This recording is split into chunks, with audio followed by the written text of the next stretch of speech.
Hello, नमस्ते students. मैं जगदीश प्रसाद सैनी, सहायक आचार्य S N. Girls B Ed college Nawalgarh. आज मैं आप सभी के लिए बीएड प्रथम वर्ष के अंतर्गत संचालित शिक्षा में नाटक एवं कला जो पुस्तक है, टेक्स्ट बुक है, उसमें हमारा एक टॉपिक है लोक नृत्य। उसके बारे में हम आज पढ़ाएंगे।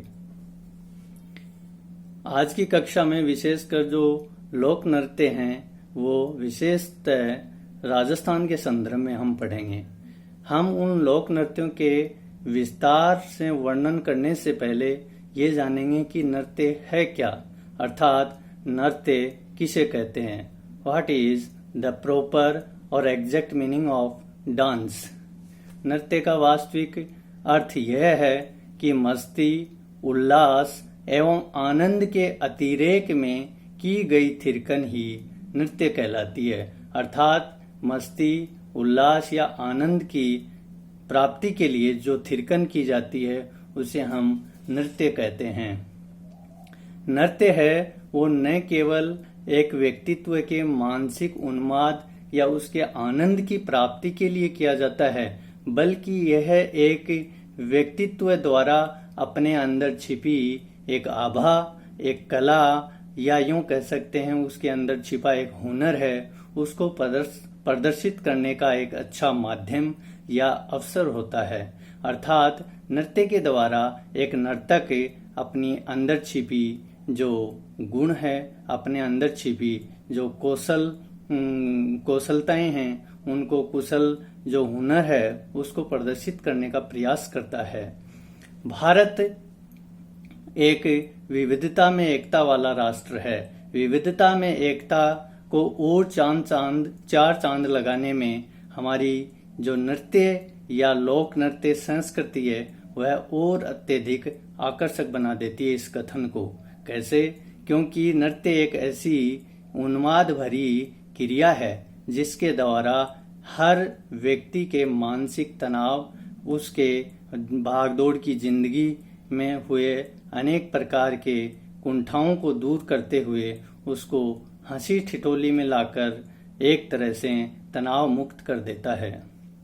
अतः हम आज जो विषय है हमारा वो नृत्य, विशेषकर हमने पहले ही बात की कि राजस्थान के संदर्भ में करेंगे। राजस्थान के संदर्भ में हम बात करें तो हमारे यहाँ विविध प्रकार के नृत्य हैं वो प्रदर्शित किए जाते हैं। सबसे पहले हम जो नृत्य लेते हैं वो लेते हैं गैर नृत्य। गैर नृत्य जो है वह विशेषकर एक गोल घेरे की संरचना में किया जाता है। गोल घेरे से मतलब है कि यह एक वर्ताकार आकृति में किया जाता है और इस गेर शब्द से ही हमें आभास होता है कि गेर है वह प्राचीन समय में घेर शब्द हुआ करता था, जो कालांतर में जाकर गेर शब्द में या गेहर शब्द में परिवर्तित हो गया। और यह गेर नृत्य विशेषकर मेवाड़, बाड़मेर जो क्षेत्र हैं उनके अंतर्गत किया जाता है और मेवाड़ बाड़मेर के जो विशेषकर पुरुष हैं उनके द्वारा यह नृत्य किया जाता है। इस नृत्य के अंतर्गत जो संचालन होता है वो इस प्रकार से दिखाई पड़ता है जैसे कोई तलवार युद्ध या पट्टेबाजी की प्रदर्शनी कर रहा हो। और यह पुरुषों द्वारा नृत्य जो किया जाता है इसकी रचना है वह मूल रूप से समान होती है, अर्थात इसका जो थीमेटिक पॉइंट जो होता है नृत्य का वह एक ही होता है, परंतु हर व्यक्तिगत विभिन्नता है नृत्य प्रस्तुति की, वो अलग हो सकती है। वो किस संदर्भ में, हर व्यक्ति का अपने नृत्य की लय, हर व्यक्ति का अपने नृत्य की जो ताल है या मंडल है उसमें अंतर आ सकता है। दूसरा नृत्य है हमारा गिंदड़ नृत्य। गिंदड़ नृत्य है विशेषकर राजस्थान के शेखावाटी क्षेत्र का लोकप्रिय नृत्य है। राजस्थान का शेखावाटी क्षेत्र है, उसकी बात करें तो हम राजस्थान के शेखावाटी क्षेत्र में कुछ ऐसे नामिक कस्बे हैं, छोटे कस्बे हैं, उनके अंदर यह लोकप्रिय माना गया है। राजस्थान के शेखावाटी बेल्ट से विशेषकर सुजानगढ़, चूरू, रामगढ़, लक्ष्मणगढ़, सीकर एवं नवलगढ़ जैसे कस्बे के आसपास के क्षेत्रों में यह नृत्य विशेषकर लोकप्रिय माना गया है। इस नृत्य के अंदर नगाड़ा है वह एक वाद्य यंत्र का कार्य करता है। वाद्य यंत्र से मतलब है कि इस नृत्य को करते समय जितने भी जो नर्तक हैं वह अपने हाथ में छोटी छोटी लकड़ी की डंडियां रखते हैं। उन डंडियों को उन नगाड़ों से टकरा कर बार बार एक ध्वनि है वो उत्पन्न करते हैं और जैसे जैसे वो ध्वनि उत्पन्न होती है उस ध्वनि उस आवाज के साथ ही उनकी थिरकन उनकी नृत्य की गति है वो तेज होती चली जाती है और उस तेज गति के साथ साथ जो नगाड़े की आवाज है जो नगाड़ा ढोल है उसकी भी आवाज तीव्र गति पकड़ती चली जाती है। इस प्रकार से गिंदड़ नृत्य है वह अत्यधिक मनमोहक और आकर्षक होता चला जाता है। गिंदड़ नृत्य है इसके अंदर विशेषतः एक बात प्रमुख रूप से देखी गई है वो ये है कि गिंदड़ नृत्य के अंतर्गत संवाक का भी प्रयोग होता है।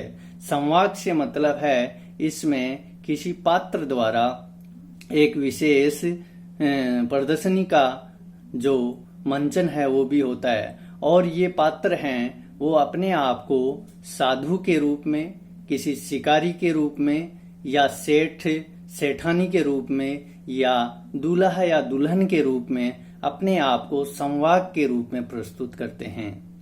तो आज के जो वीडियो है उसमें हमने राजस्थान के संदर्भ में जो लोक नृत्य हैं उनके बारे में पढ़ा है और ये नृत्य हमारे अभी पूरे नहीं हुए हैं।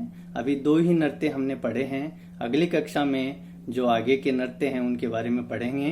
गैर नृत्य, गिंदड़ नृत्य जो 2 नृत्य हुए हैं ये 2 नृत्य हमारी जो थर्ड ग्रेड अर्थात थर्ड ग्रेड टीचर की एग्जाम है उससे पहले जो रीट आयोजित होती है उसके लिए अति उपयोगी है क्योंकि यह टॉपिक हमारी रीट जो सिलेबस है उसमें भी बताया गया है ये टॉपिक।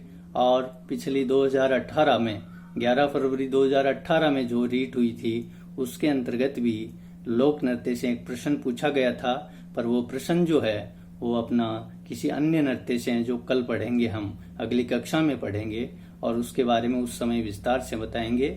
आज की कक्षा बस यहीं खत्म होती है। आप अपने घर पर रहें, सुरक्षित रहें और कोरोना से एकजुट होकर लड़ाई लड़ें तभी हम कोरोना को हरा सकेंगे। धन्यवाद। जय हिंद।